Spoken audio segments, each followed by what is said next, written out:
শুভ শ্রী শ্রী কৃষ্ণ জন্মাষ্টমী উপলক্ষে উত্তর চব্বিশ পরগনার শনিকপুর শ্রী শ্রী নিত্যানন্দ সেবাশ্রম সেবা ট্রাস্টের পক্ষ থেকে 2 দিন ব্যাপী এক বৃহৎ ধর্মীয় অনুষ্ঠানের আয়োজন করা হয়। জন্মাষ্টমীকে কেন্দ্র করে সেবাশ্রম প্রাঙ্গণ ভরে ওঠে ভক্তদের সমাগমে। মতুয়া সম্প্রদায়ের প্রায় 30টিরও বেশি দল এই অনুষ্ঠানে উপস্থিত হয়, ফলে এলাকা জুড়ে উৎসব মুখর পরিবেশের সৃষ্টি হয়। আয়োজনের অংশ হিসেবে অনুষ্ঠিত হয় ভজন, নাম কীর্তন। দূর দূরান্ত থেকে আগত ভক্তরা পূজা ও প্রসাদ গ্রহণে অংশ নেন।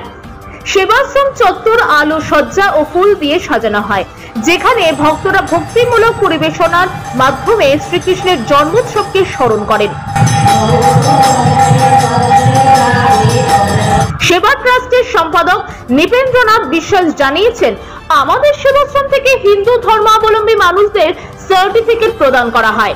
ভবিষ্যতে এই সার্টিফিকেট ব্যবহার করে নাগরিকত্ব আইন CAA এর অধীনে আবেদন করা যাবে। আমাদের লক্ষ্য হিন্দু সম্প্রদায়ের সাধারণ মানুষ যেন যথাযথ স্বীকৃতি পান। অনুষ্ঠানে মতুয়া সম্প্রদায়ের নেতৃবৃন্দ উপস্থিত থেকে ভক্তদের উদ্বুদ্ধ করেন এবং ধর্মীয় ঐক্যের বার্তা তুলে ধরেন। উত্তর চব্বিশ পরগনা থেকে নিজস্ব প্রতিনিধি, খবর বাংলা নিউজ। আজকে শনিকপুর শ্রী শ্রী নিত্যানন্দ সেবাশ্রম সেবা ট্রাস্টের পক্ষ থেকে কৃষ্ণের জন্মাষ্টমী উপলক্ষে বিভিন্ন ধরনের ধর্মীয় অনুষ্ঠানের আয়োজন করা হয়েছে। এছাড়াও বিগত প্রায় 1 মাসের বেশি অতিবাহিত হতে চলেছে ভারতবর্ষের যে পরিস্থিতি চলছে, সদ্য বাংলাদেশ থেকে আসা হিন্দু বাঙালিদের যে CA প্রোগ্রাম, আমাদের আশ্রমে প্রতিদিন প্রচুর মানুষের সমাগম হচ্ছে। যে CA করতে গিয়ে যে ধর্মীয় সার্টিফিকেটের প্রয়োজন, আমার পরমার্থ গুরুদেবের সান্নিধ্যে যারা ছিলেন, ভারতবর্ষের এ প্রান্ত থেকে ও প্রান্ত, প্রত্যেক প্রান্ত থেকে আমাদের ভক্তরা ছুটে আসছেন CA করবার জন্য।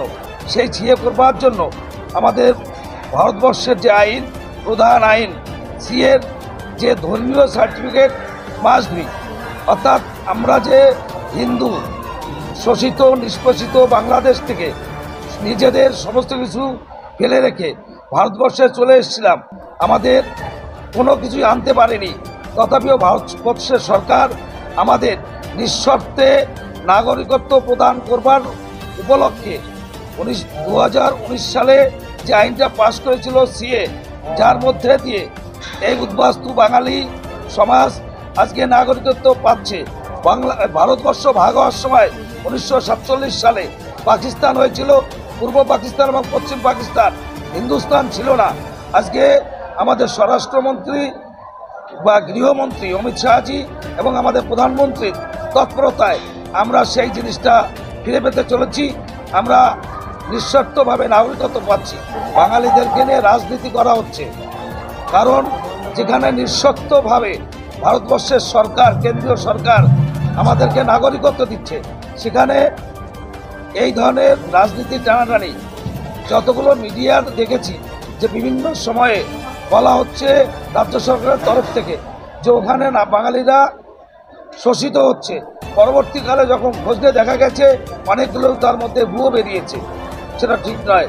আমার কথা হচ্ছে, যদি কোনো বাঙালি ভারতবর্ষের বিভিন্ন প্রান্তে শোষিত হয়, আমাদের নিত্যানন্দ সেবাশ্রমের মধ্যেও যদি আমরা খবর পাই, সঙ্গে সঙ্গে তৎপরতার সহিত আমরা রাজ্য এবং কেন্দ্রীয় সরকারকে বলবো এটা অবিলম্বে বন্ধ করার জন্য। জন্মাষ্টমী আমাদের ভক্তরা আসছে, এছাড়াও প্রতিদিন দূর দূরান্ত থেকে বিভিন্ন সময় অসীমবাবুও বলেছেন যে এক জেলা থেকে আরেক জেলায় সার্টিফিকেট নেওয়া যাবে না, কিন্তু আমাদের বক্তব্য হচ্ছে আমাদের শুধুমাত্র উত্তর চব্বিশ পরগনা জেলার জন্য এই নিত্যানন্দ সেবাশ্রম প্রতিষ্ঠিত নয়, সারা ভারতবর্ষে আমাদের ভাইরা আছে বিভিন্ন প্রান্তে, উত্তর থেকে দক্ষিণ কন্যাকুমারী পর্যন্ত আমাদের যে গুরু ভাই বোনেরা আছে, আমরা প্রত্যেককে তাদেরকে আজকের এই ধর্মীয় সার্টিফিকেট প্রদান করছি এবং নিঃস্বার্থভাবে আগামী দিনে এই ধর্মীয় সার্টিফিকেট আমরা ভারতবর্ষের বিভিন্ন প্রান্তে পৌঁছে দেব, যাতে বাঙালিরা এবং আমার গুরু ভাই বোনেরা নিঃস্বার্থভাবে এই নাগরিকত্ব পায়। তার জন্য নিত্যানন্দ সেবাশ্রমকে যতটুকু করতে হবে আমরা নিরলস প্রচেষ্টা চালিয়ে যাব।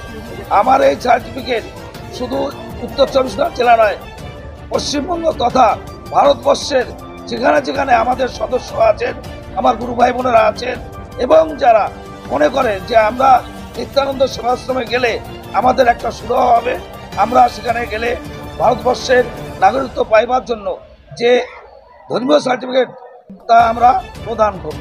পাশাপাশি একটা জিনিস দেখতে পাচ্ছি যে আপনাদের এইখানে যেমন নিত্যানন্দ সেবাশ্রম তার এরকম আরেকটা নিত্যানন্দ ফার্ম তৈরি হয়েছে, যেটা কিনা নদিয়ার দুধপুকুর বাজারে, ওইখান থেকেও সার্টিফিকেট প্রদান করা হচ্ছে। এই বিষয়ে কি বলবেন? এ বিষয়ে আমার বক্তব্য হচ্ছে মানুষকে ভাবতে হবে। আমি দেখেছিলাম একটা রেজিস্ট্রেশনও করেছে, সেটা সরকারি কিনা বেসরকারি মানুষকে একটু ভাবতে হবে। কিছুদিন পরে যখন এই সার্টিফিকেট নিয়ে তদন্ত শুরু হবে তখন নিশ্চয়ই যারা বসে আছেন তারা সেটা নিয়ে ভাববেন। আপনারা দেখতে পাচ্ছেন আমাদের সার্টিফিকেটটা দেখেছেন, সার্টিফিকেটের কপি দেখলেই বুঝতে পারবেন যে আমাদের সার্টিফিকেটটা কিভাবে তৈরি হয়েছে। আমাদের রেজিস্টার নাম্বার দিয়ে ভারতবর্ষের যে আইন, সেই আইন মোতাবেক আজকে আমরা পদাধিকার বলে সভাপতি আর সম্পাদক এই সার্টিফিকেটটা প্রদান করতে পারে। আজকে আমি সম্পাদক হিসাবে আমাদের ভক্তদের স্বার্থে নিঃস্বার্থভাবে সেবা করার যে নিঃস্বার্থ সেবা করবার যে প্রচেষ্টা, আমাদের governing body trustee board body যে সিদ্ধান্ত নিয়েছে তার মধ্যে দিয়ে আমরা সকাল সন্ধ্যা সর্বত্র 24 ঘন্টাই সেই সেবায় নিয়োজিত আছি। আমার নাম নীলবেন্দ্রনাথ বিশ্বাস, সম্পাদক শ্রী শ্রী নিত্যানন্দ সেবাশ্রম সেবা ট্রাস্ট।